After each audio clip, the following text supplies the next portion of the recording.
Hey everybody, how's it going? Welcome to a brand new episode of the Commonwealth Realm. I am Joseph Ferris, and this guy is... Conrad, and today we are talking about the Nintendo Switch, and more specifically, the 8.0 update. Yes, wait, we were talking about the Nintendo Switch? We never talk about the Switch on this channel. What's going on? Last week, firmware update 8.0 was released for the Nintendo Switch that lets you easily transfer your save data to another system and sort your software in the order that you please. And no, it didn't add folders, voice chat, or even customizable themes. Let's face it, guys, it's never going to happen. Regardless, we got a feature that wasn't even listed in the patch notes: overclocking. We found out about this update from the website Gear Nuke, who stated that homebrew enthusiasts were the ones to dig up this information. One of the developers from emulator RetroArch's Discord stated that this overclocking update increases the CPU from a modest 1 GHz to a faster 1.75 GHz. Now you're probably thinking how this would be useful on a console like the Nintendo Switch. After all, if the games ran at a higher clock speed, wouldn't the Switch, I don't know, melt? Theoretically, yes, but this overclock isn't used for increasing frame rates or resolutions. Instead, it is used for decreasing load times in games, two of these being The Legend of Zelda Breath of the Wild and Super Mario Odyssey. We decided to put these load times to the test. My Nintendo Switch received the update, while Conrad's did not. So we played Breath of the Wild and Odyssey to test their load times. The results were a noticeable improvement.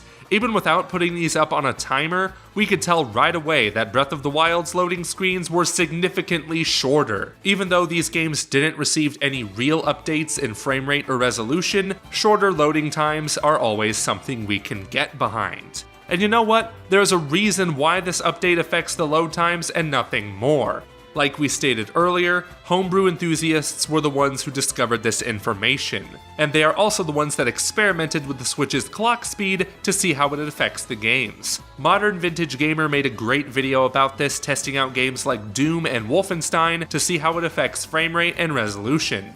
That said, there are some dangerous long-term effects to overclocking the Switch, like it heating up over long periods of time, and it's just not good for the Switch in general. But that doesn't mean the update couldn't hint at future updates for the Nintendo Switch. So what do we mean by that? Well, let's go back to the discussion room and find out.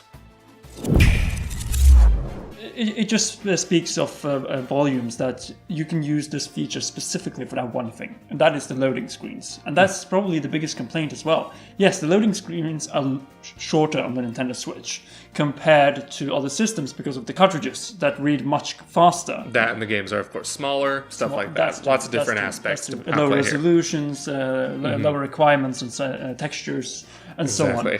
But what this does is that it could make the Switch a little bit more competitive in the future, especially when we talk about next gen. It talks about the future of the Nintendo Switch, namely with the Nintendo Switch Mini and the Nintendo Switch Pro, which we know now that's not going to happen at E3. We're not going to see any of those systems at E3.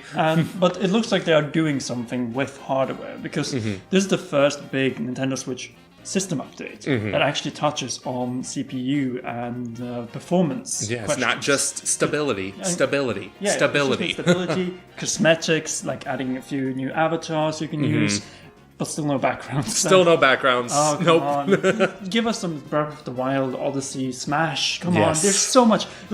Imagine if you could put the mural. You know, the one with the Joker. The Smash mural. Yeah, it would be perfect for the long, long little things. Yeah, exactly. Yeah. And I just feel like, in terms of performance, this is one first good step. Yes. It just shows that the Switch can do a little bit more than just be a system with decent loading times and decent performance. Because as we saw from the Breath of the Wild VR, there's still a long way to go. Long way to go. And it just begs the question, this year Nintendo could come with Nintendo Switch Mini. Yes, they said at their financial briefing for the financial ending of the financial year that there are no plans for any sort of announcements of hardware at E3. Yes. And then, of course, I will believe that no, we're not getting any Switch Mini at E3 or before E3, because Yes. otherwise they would talk about it. Yeah, they usually talk about this kind of stuff outside of E3 anyway. They don't really announce new hardware, at least these days, at E3 anyway. Yeah, like last time they announced anything was when they had an actual presentation. Just look at the Wii U, which was announced at E3 2011. Yes. And then you have had the last system that really got a full presentation. That was Nintendo 3DS Exactly. at E3 2010. Yes. So the way I see this is that we should not worry about the specs of the Nintendo Switch as of now. Yes. Because until next gen will be here, that was like PS5 and Xbox Anaconda or whatever it will be whatever it's called. I think that the Switch will do completely well. And if we get small firmware updates, performance increasing updates like this, and say updates that can also address some of the frame rate problems. Yes. Say that one of the areas that is very problematic in Breath of the Wild is Cork Forest. Of course. Frame rate dips down to below 25, Yeah. and you really feel the jagginess. And that's probably the biggest problem because the Switch isn't powerful enough. Exactly. So- the update doesn't even fix the frame rate. No, it doesn't fix, but people that have been modding have been able to do that. Exactly. So there is potential, and say if there are just small areas, and say for a limited amount of time, say 1 to 2 minutes, Yes. then maybe you could do something about those jaggy experiences. I agree, yes, and I really hope we see more updates like that in the future. But as I stated earlier on in this video, like they can't do like a CPU overclock for a long period of time, No. because that's just going to ruin the system over time. Without, if they are going to do that, we need a Nintendo Switch Pro. Exactly. No doubt about that. And it also comes to the VR. Because as it is right now, and as you can see on the screen, when you have VR on a 720p display and it's split in half, At 30 frames per second, no then you have less. 360p, 30 frames per second. That is horrible to watch. It's- Absolutely horrible to watch. And exactly. you have a lot of experience with VR. Yeah, I work as a brand ambassador outside of YouTube for Oculus Rift. We're coming out with the new headsets, as just announced. You actually tried out the Rift, and you even got some experience with a fear of heights, like most people do, and that was very uber realistic, as you can tell. And of course, the frame rate had to be at 90. It has to be higher than 30. Just imagine trying to play Breath of the Wild at 30, like 30 frames per second. Yeah. 360p. Humans don't see it that. It's sickening. But, Labo VR, it's an uber cheap device, and it's not even meant for experiences like Breath of the Wild and Odyssey. It's meant for those little games that you get with them, which is understandable. And the Switch Pro, man, if that thing has VR support, Metroid Prime 4 all the way. Give it to me. Yeah, that's exactly the thing. And if we're not getting Metroid Prime Trilogy this year, which actually kind of makes sense when you think about it, because they want to do it closer to the launch of the And I Metroid need Prime that. 4. I need that apology I ASAP. know, I know, but if they aim for it to be a VR experience, because when you think about it, Metroid Prime, the trilogy, is a VR experience. It says built for VR. I mean, is. I would try it in VR, With but the visor and all I that. would never play the whole thing in VR. And I think some Metroid... One, it's very scary. Yes, and it's just like, I don't know. We'll just have to see how that turns out. But yeah, we have another video talking about the Switch Mini and Switch Pro. Make sure to go and check that out. And then we'll just have to wait and see if we get any information. Probably not anything until the fall. But Exactly. this update, the 8.0 and the 1.6 and 1.3 updates for specifically Nintendo Switch, Breath of the Wild and Super Mario Odyssey are our first good step.